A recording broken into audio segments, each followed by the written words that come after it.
जय माता दी दोस्तों, मेरे चैनल चटपटी ज़िंदगी में आपका बहुत बहुत स्वागत है। दोस्तों, आज की वीडियो में हम जानेंगे गणेश चतुर्थी का व्रत हमें किस प्रकार करना है, किस प्रकार व्रत किया जाता है, क्या क्या चीज़ें हम भोग लगाते हैं, व्रत करने के क्या नियम हैं और क्या फलाहार करेंगे। बहुत सारी महत्वपूर्ण बातें गणेश चतुर्थी व्रत से होंगी, जो कि इस वीडियो में हम आपके साथ शेयर करेंगे। तो वीडियो शुरू करने से पहले प्लीज़ आप मेरे चैनल को लाइक, सब्सक्राइब, शेयर करना बिल्कुल मत भूलिए, क्योंकि मेरे चैनल पर आपको इसी तरह अच्छी और सच्ची जानकारियाँ मिलती रहेंगी व्रत के बारे में, त्योहारों के बारे में और कई प्रकार की ज्योतिषी टिप्स भी। तो चलो वीडियो को शुरू करते हैं। तो वीडियो को बिना स्किप किए वीडियो के अंत तक आप ज़रूर बने रहें, ताकि सारी जानकारी आप अगर गणेश चतुर्थी का व्रत कर रहे हैं तो भगवान गणेश की प्रसन्नता प्राप्त करें और अपनी सभी विघ्नों का विनाश कराएं। भगवान गणेश के अलग अलग नाम हैं, विनायक, विघ्नहर्ता, लंबोदर। तो इस तरह से आप भगवान गणेश के 12-21 नामों का उच्चारण आपको जरूर करना होता है।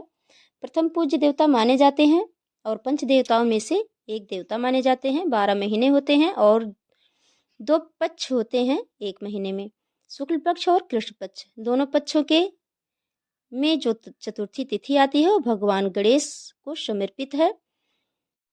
अलग अलग महीने में अलग अलग नाम से ही भगवान गणेश की पूजन का विधान हमारे शास्त्रों में बताया गया है। जैसे माघ महीने की जो कृष्ण पक्ष की चतुर्थी है उसे तिल चौथ के नाम से जाना जाता है। वहीं कार्तिक माह की जो चतुर्थी है उसे कर्क चतुर्थी के नाम से जाना जाता है और भादो मास की जो चतुर्थी है उसे बहुला चतुर्थी माना जाता है। कहने का अर्थ यह है कि 12 महीने जो हैं उसमें हम अलग अलग नामों से भगवान गणेश की पूजा आराधना करते हैं और पूजा में सबसे महत्वपूर्ण होता है चंद्र को अर्घ देना। बिना अर्घ दिए हमारा व्रत संपूर्ण नहीं माना जाता।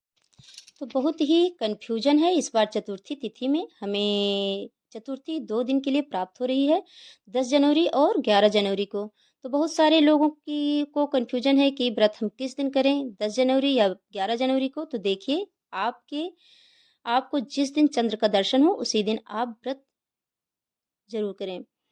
तो चतुर्थी तिथि कब शुरू हो रही है और कब हो रही है समाप्त, इस पर ध्यान दीजिए। 10 जनवरी 2023 दोपहर 12:09 से चतुर्थी तिथि प्रारंभ हो रही है। वहीं पर चतुर्थी तिथि समाप्त हो रही है जनवरी दिन बुधवार को, 11 जनवरी दिन बुधवार को दोपहर 2:31 पर चतुर्थी तिथि समाप्त हो रही है। अब चंद्र का दर्शन हमें कब हो रहा है? तो चंद्र का दर्शन हमें 10 जनवरी मंगलवार को रात 8:41 पर हो रहा है। तो उसी दिन हम व्रत कर सकते हैं। बहुत लोगों की मान्यता होती है कि हमें माघ वाला जो चतुर्थी है उसे पंचमी वेदी रहना चाहिए, तो इसलिए यह व्रत 2 दिनों के लिए हो गई है। कुछ लोग 10 जनवरी को रहेंगे और कुछ लोग 11 जनवरी को भी रहेंगे। अगर आप 10 जनवरी को रह रहे हैं तो आपको रात्रि के 8:41 पर चंद्र दर्शन हो जाएगा और आप पूजन विधि करके उन्हें अर्घ देकर अपना व्रत खोल सकते हैं। तो बहुत सारी बहनों ने पूछा है कि क्या हम अपने कन्या संतान के लिए व्रत कर सकते हैं कि नहीं। जैसे कि ये संतान प्राप्ति के लिए, संतान के उत्तम स्वास्थ्य के लिए और व्रत किया जाता है, तो आप बिल्कुल कर सकती हैं। कोई भी संतान हो, संतान के उज्जवल भविष्य के लिए, उसकी दीर्घायु के लिए हम यह व्रत करते हैं। तो व्रत करने के कुछ नियम होते हैं। इसे निर्जला व्रत किया जाता है। जैसे करवा चौथ का व्रत पति की दीर्घायु के लिए करते हैं, वैसे ही गणेश तिल चौथ का व्रत संतान की दीर्घायु के लिए किया जाता है और निर्जला ही किया जाता है। जब आपका व्रत संध्या को समाप्त हो जाए, चंद्र का दर्शन हो जाए और चंद्र को आप अर्घ देंगी, तब उसके बाद आपको जल और फल लेना है। अपने बच्चों को भी पूजन में आप जरूर शामिल करें। पूजन के उपरांत उनके मस्तक पर टीका लगाएं। भगवान गणेश के चरणों में आप दूर्वा, हल्दी, कुमकुम जो भी चढ़ाए हैं अपने बच्चे के मस्तक पर लगाएं। उनके हाथों में मौली बांधें और भगवान गणेश का प्रसाद दें और उनके उज्जवल भविष्य की कामना करते हुए प्रार्थना करें। गणेश की चतुर्थी पूजन में सभी चीजें 4-4 की मात्रा में चढ़ाया जाता है। इसमें ऋतु फल चढ़ा सकते हैं, मोदक चढ़ा सकते हैं। इसमें तिल के लड्डू का महत्व बहुत ज़्यादा है, तो इसमें काले तिल का लड्डू बहुत ही ज़रूरी है। जो काले तिल का लड्डू, सफ़ेद तिल का लड्डू, रामदाने का लड्डू और जैसे कि पुत्र संतान के लिए किया जाता है व्रत, तो इसमें सिठोरा भी चढ़ाया जाता है। तो जैसा आपकी कुल परंपरा में नियम हो तो उस तरह से आप कर सकते हैं। सबसे बड़ी बात का ध्यान रहे, माघ महीने होने के कारण इसमें काले तिल का महत्व बहुत ही ज़्यादा है। तो काले तिल का इस्तेमाल ज़रूर करें। सुबह स्नान करते समय अपने बालों में काले तिल को ज़रूर लगा के बाल को धोएं और स्नान के पानी में भी ज़रूर थोड़ा सा तिल मिलाएं। और वहीं पर माघ महीने में काला तिल आपको खरीदना भी नहीं है। पौष के महीने में ही आप काले तिल ढेर सारे खरीद के रख लें, क्योंकि पूरा महीना माघ का महीना तिल त्योहारों से संपन्न होता है। बहुत ही बड़ी महत्ता होती है तिल की। तो आप पौष महीने में ही ढेर सारा तिल खरीद कर रख लें। अब जो हम व्रत करेंगे, हमें निर्जला करेंगे। और अगर आपको कोई परेशानी है, गर्भ से हैं या फिर आप किसी बीमारी से पीड़ित हैं, तो आप जल और फल लेकर भी यह व्रत कर सकती हैं। बहुत ज़्यादा आप परेशान होने की कोशिश मत करें। किसी भी कठिनाइयों में भगवान हर तरह से व्रत को स्वीकार करते हैं। तो आप जल और फल लेकर व्रत कर सकती हैं। बहुत पूजन कैसे करनी है और कहाँ करनी है, थोड़ी सी जानकारी इसके बारे में भी आप ले लें। पूजा हमेशा तारों की छांव में करनी है। आप अपने बालकनी में करें, आंगन में करें। ऐसी व्यवस्था अगर आपके पास नहीं है तो आप अपने रूम में भी कर सकते हैं। पूजा कितनी बार करनी होती है, तो देखिए, सुबह जब हम स्नान ध्यान कर लें तो अपने घर के मंदिर में जल और फूल हाथ में लेकर व्रत का संकल्प ले लें और भगवान गणेश की पंचोपचार विधि से पूजन करें। संध्या के समय आपको एक लकड़ी का आसन बिछाना है, उसके ऊपर साफ वस्त्र बिछाना है। भगवान गणेश की प्रतिमा रखें। भगवान गणेश की पूजन अकेले नहीं की जाती, हमेशा रिद्धि सिद्धि या उनके परिवार पिता महादेव माता गौरी के साथ में करना होता है। तो पूरा परिवार, शिव परिवार की प्रतिमा आपको रखना है और शिव की पंचोपचार विधि से पूजन करें। स्नान कराएं, अक्षत के रूप में तिल चढ़ाएं। भगवान गणेश के प्रिय पुष्प जो भी हैं उन्हें चढ़ा सकते हैं। दूर्बा जरूर चढ़ाएं। दोस्तों, भगवान गणेश जी की पूजा में दूर्बा, घास, समी पत्र, बेल पत्र, तेज पत्र, ये सभी पत्र भगवान को प्रिय हैं। मदार के पत्र और पुष्प, ये सभी अगर आपके आसपास हों तो आप जरूर चढ़ाएं।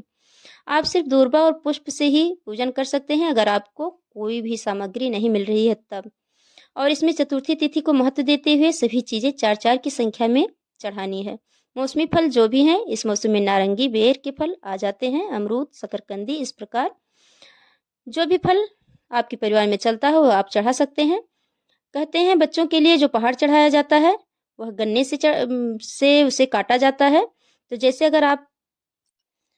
अगर आपके बच्चे का जन्म जिस साल होता है या जिस वर्ष आपके घर में कोई विवाह शादी होती है बच्चों का, तो उस साल पहाड़ चढ़ाया जाता है। 1.25 किलो 1.25 पाव का पहाड़ चढ़ाया जाता है और सुबह इस गन्ने से उसको काटा जाता है। तो गन्ना भी इसलिए लोग चढ़ाते हैं। वैसे जिस प्रकार आपकी कुल परंपरा में नियम हो उस तरह आप जरूर करें। इस तरह से जब हम व्रत पूजन सब कर लें और चंद्र का जब उदय हो जाए तब हम व्रत खोलें और चंद्रदेव को अर्घ्य दें। एक चांदी का पात्र लें या पीतल का पात्र लें, उसमें जल, मिश्री, हल्दी, दूर्वा और पुष्प डालकर चंद्र को अर्घ्य देंगी।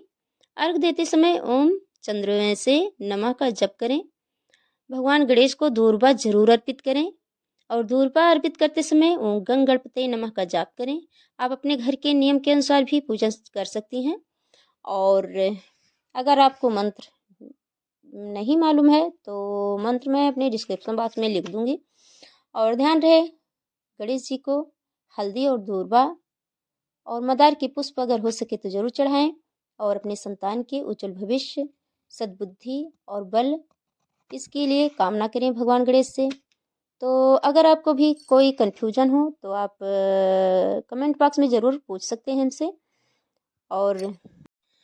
और हम आपको यह बता दें कि हमारे यहाँ पर तो परंपरा है, ये माघ की चतुर्थी पंचमी वाली, जिस चतुर्थी में पंचमी लग जाए वही व्रत करते हैं। और वह हम लोगों के यहाँ 11 तारीख बुधवार को ही की जाएगी। तो आपके यहाँ जिस तरह व्रत रहे, तो अगर आपके पास कोई कन्फ्यूजन है, अगर आप इसके बारे में कोई जानकारी चाहती हैं, तो 11 तारीख को चंद्रोदय कब हो रहा है, कब हम इसका पूजन करेंगे, सारी जानकारियाँ अगले वीडियो में ज़रूर देंगे।